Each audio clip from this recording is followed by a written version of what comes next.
मालिका गरीब बंदे दे भी कोई जिंदगी नहीं हैगी। हाय मेरे अल्लाह तू ता वादा शरीक है, तेरा ता कोई शरीक नहीं। वहाँ तो इजो मंतशा वा तू जिलो मंतशा, जिसनु चाहे इज्जत देवे जिसनु चाहे जिल्लत देवे। वाह मेरे मालिका मैनू किस मुल्क दे विच पैदा कीता ही, इस मुल्क दे विच तां गरीब बंदे दी जिंदगी कोई नहीं। चलो उस्मान कर अल्लाह नू याद चलिए मंगन, कोई कोली आटे दी असी भी कमा के ले आवीए। या मेरे मालिका किसे नेक बंदे दे मत्थे लावी।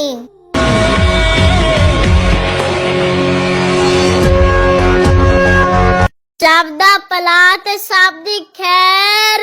गुलाब शाह जी फकीरां नू कुछ दियो। ओए उनैन भाई आ फकीरां नू अंदरों रोटी लियान के दे। शाह जी ਹੁਣ ਤਾਂ ਤੁਸੀਂ ਰੋਟੀ ਦੇ ਦਿਓਗੇ ਤੇ ਰਾਤ ਨੂੰ ਕੌਣ ਦੇਊਗਾ?